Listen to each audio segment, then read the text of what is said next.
नमस्कार दोस्तों।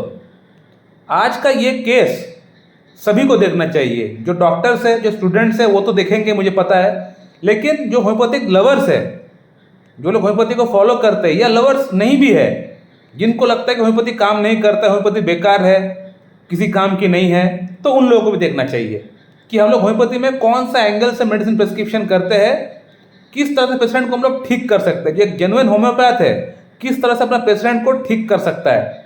ये वीडियो आप लोग को बिल्कुल देखना चाहिए। 7 से 8 मिनट का मेरे ख्याल से वीडियो होगा, बिल्कुल इस वीडियो को देखिए।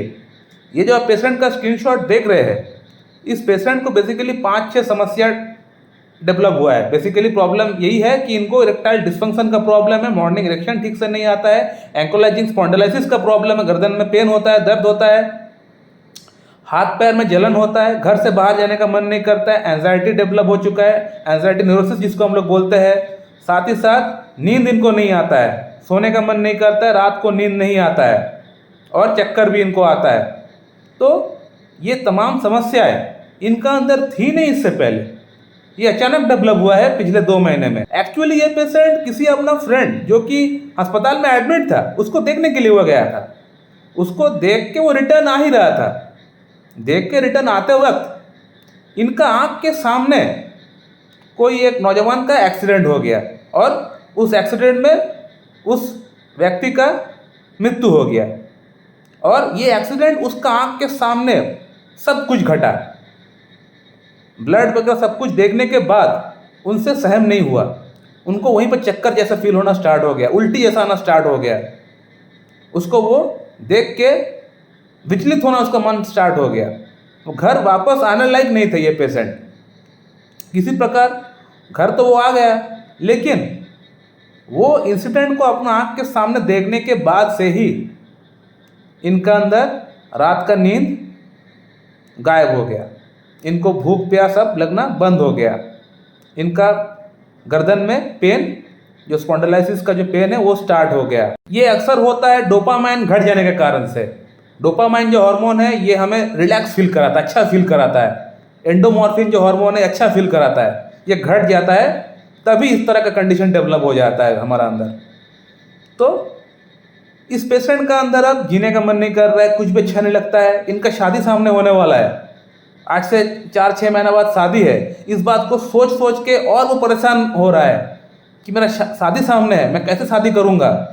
जो फियांसे उससे बात तक करना बंद कर दिया है, उसको बात करने भी मन नहीं करता है। यानी जो कंडीशन डेवलप हो गया है उसको देख के ये डर गए हैं। एलिमेंट फ्रॉम फ्राइट आफ्टर हम लोग रूब्रिक इसका देखेंगे कि वहाँ कौन कौन सी मेडिसिन है। वहाँ बेसिकली जो मेडिसिन का नाम दिया गया होगा वो है aconite, ignatia, natrum mur, lycopodium, phosphorus, acid phos, opium, silicea, sepia. इस तरह के मेडिसिन वहाँ बिल्कुल होगी, मुझे पता है। लेकिन इस पेशेंट को जो मेडिसिन मैं प्रेस्क्राइब किया हूँ वो है मेडोराइनम। आज से 2 महीना पहले इस पेशेंट को मैं मेडोराइनम प्रेस्क्राइब किया था 0/1, 2, 3, 4। मेडोराइनम से ये पेशेंट पूरी तरह क्योर हो चुका है। जो इनका अंदर जो डर था, जो फ्राइड था, वो फ्राइड पूरी तरह घट चुका है। सब कुछ अब बेटर फील होना स्टार्ट हो चुका है। हाथ पैर में जलन कम हो गया है, सर दर्द कम हो चुका है, रात को नींद आ रहा है, गर्दन का दर्द कम हो गया है, चक्कर नहीं आता है। यानी पहले का तरह जो लाइफ जो था वो अब फिर से दोबारा आना स्टार्ट हो चुका है। पेशेंट का फीडबैक आप पढ़ सकते हैं। पेशेंट ने क्या लिखा है, डॉक्टर साहब अब मैं बहुत बेटर फील कर रहा हूँ। पेशेंट ने खुद लिखा है। इरेक्शन भी आना स्टार्ट हो चुका है, मॉर्निंग इरेक्शन भी आना स्टार्ट हो चुका है। तो मेडोराइनम मैं क्यों प्रेस्क्राइब किया हूँ इस पेशेंट को, जबकि केंट रेपर्टरी में तो मेडोराइनम कहीं लिखा ही नहीं है, लेकिन मेरा प्रेस्क्रिप्शन था मेडोराइनम। ये मैं अभी आप लोगों को बताने वाला हूँ।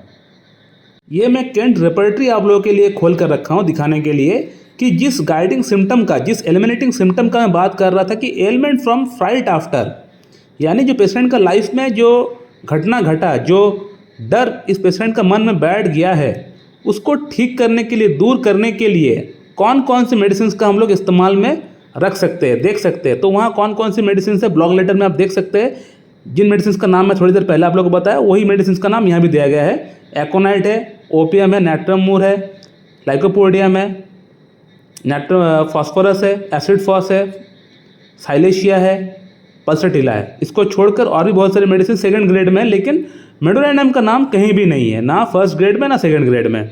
ऐसा इसलिए क्योंकि मेडोराइनम जो मेडिसिन है वो एक अंडररेटेड मेडिसिन है, और हो सकता है उस दौरान, उस समय जब केंट अपना रेपर्टरी बना रहे थे, हो सकता है उस समय मेडोराइनम का प्रूविंग ठीक से उस समय नहीं हो पाया था। मेडोराइनम का प्रूविंग जो है वो बाद में हुआ है बहुत ज़्यादा अच्छी तरह से, तो उस समय नहीं हो पाया था, इसीलिए उन्होंने केंट रेपर्टरी में, यानी केंट साहब अपने रेपर्टरी में नहीं डाला है, उसको शामिल नहीं किया है। लेकिन इस पर्टिकुलर रूब्रिक में मेडोराइनम जो है फर्स्ट ग्रेड मेडिसिन है, ठीक है ना। तो मैं तो इसको फर्स्ट ग्रेड में रखता हूँ मेडोराइनम को, इस पर्टिकुलर रूब्रिक के लिए।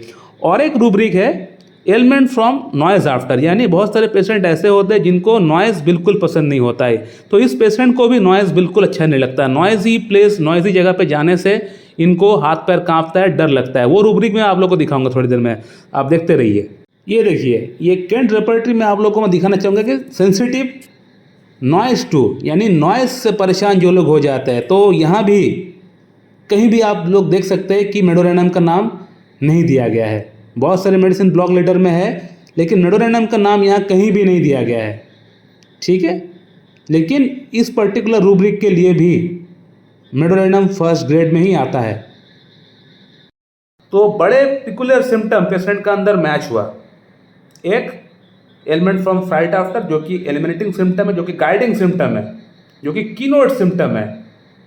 साथ ही साथ element from noise after, noisy place जाने से, नॉइजी प्लेस में जाने से, नॉइज़ बहुत ज़्यादा सुनने से इनको पैल्पिटेशन होता है, घबराहट होता है। ये सब अभी होना स्टार्ट हुआ, इससे पहले नहीं होता था कुछ भी, जस्ट 2 महीने से वो फील कर रहा है। होम सिकनेस और एक सिम्टम है मेडोराइनम का, घर में रहना अच्छा लगता है, घर से बाहर जाने का मन नहीं करता है। हाथ पैर में जलन, ये और एक सिम्टम होता है मेडोराइनम का। साथ ही साथ पेशेंट का पानी का प्यास बहुत ज़्यादा बढ़ गया है, ये और एक सिम्टम है मेडोराइनम का। पेशेंट को स्वीट खाने की क्रेविंग है, और साथ ही साथ एक हॉट पेशेंट है। Medorrhinum is a hot patient, hot remedy. साथ ही साथ पेशेंट का अंदर स्वीट खाने की क्रेविंग रहता है। और फैमिली बैकग्राउंड की अगर बात करें तो वहाँ साइकोटिक मैनिफेस्टेशन है। पेशेंट का जो माताजी है उनको अर्थराइटिस है, और साथ ही साथ पेशेंट को खुद को भी ये जो सर्वाइकल स्टार्ट हो गया है, ये जो स्पॉन्डिलाइटिस स्टार्ट हो गया है, ये भी साइकोटिक मैनिफेस्टेशन का अंदर ही आता है। साथ ही साथ पेशेंट के गले के आसपास बड़ा बड़ा वार्ड्स है, तो ये भी साइकोटिक है। तो यहाँ पे एक एंटी साइकोटिक मेडिसिन का दरकार हमें पड़ेगा, और Medorrhinum is a great anti psychotic medicine. जो करस्पॉन्डिंग सिम्टम्स है वो पूरी तरह मेडोराइनम की ओर इंडिकेट कर रहा है। तो मेडोराइनम दिए बगैर ये पेशेंट ठीक अब नहीं हो पाएगा। मेडोराइनम ही एकमात्र एक मेडिसिन है जो कि कॉन्स्टिट्यूशनल मेडिसिन के तौर पे अब इस पेशेंट को पूरी तरह ठीक कर देगा। तो ऑलमोस्ट ठीक हो चुका है पेशेंट, काफ़ी अच्छा इम्प्रूवमेंट हो चुका है, 70-75% इम्प्रूवमेंट हो चुका है पेशेंट को।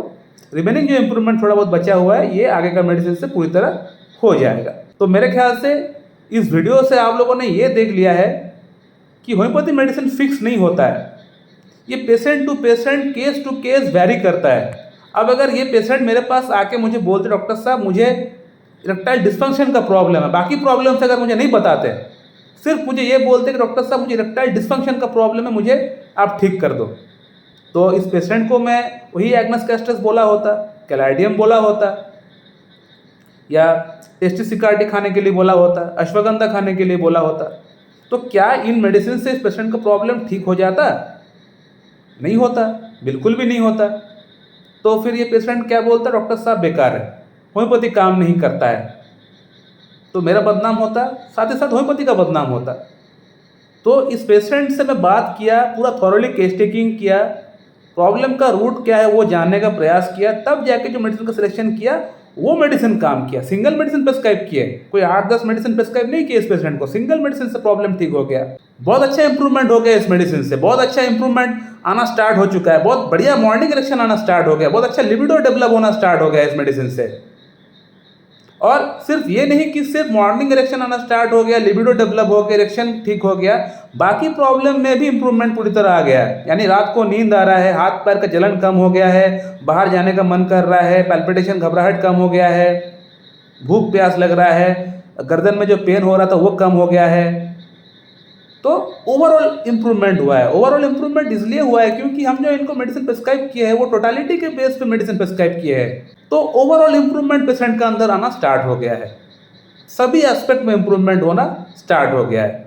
क्योंकि हम जो मेडिसिन प्रिस्क्राइब किए पेशेंट को टोटालिटी के बेस पे था, वो पेशेंट के लिए मेडिसिन था, ना कि वो इरेक्टाइल डिस्फंक्शन की प्रॉब्लम की मेडिसिन थी, ना ही वो इंसोमेनिया की मेडिसिन थी, ना ही वो गर्दन की पेन के लिए मेडिसिन थी, ना ही वो हाथ पैर की जलन की मेडिसिन थी। जो पेशेंट मेरे पास आया था उस पेशेंट के लिए मेडिसिन था। तो पेशेंट के लिए अगर मेडिसिन अगर आप प्रिस्क्राइब करेंगे तो पेशेंट पूरी तरह क्योर हो जाएगा। पेशेंट जैसे ही पूरी तरह क्योर होगा तो उसका अंदर जो जो प्रॉब्लम्स है एट ए टाइम वो सभी प्रॉब्लम्स ठीक हो जाएगा। ये है रियल होम्योपैथी, इसको बोलते हैं हम लोग क्लासिकल होम्योपैथी। 8-10 मेडिसिन, 10-15 मेडिसिन एक साथ प्रिस्क्राइब करने से, बिना किसी मतलब की अक्कड़ बक्कड़ करके मेडिसिन प्रिस्क्राइब करने से पेशेंट की प्रॉब्लम जिंदगी में ठीक नहीं होगा। सिंगल मेडिसिन प्रिस्क्राइब करना पड़ेगा यहाँ पे। सो माय डियर फ्रेंड, इस वीडियो को आप लोग कैसा लगा आप लोग कमेंट करके बताइए। अगर वीडियो को अगर आप लोग अच्छा लगता है तो लाइक करें, शेयर करें, सब्सक्राइब करें। अगर आप लोग के मन में कोई सवाल है तो कमेंट बॉक्स में कमेंट करके पूछ सकते हैं, मैं आपको वहाँ पर रिप्लाई दे दूंगा। So thank you very much and have a good day.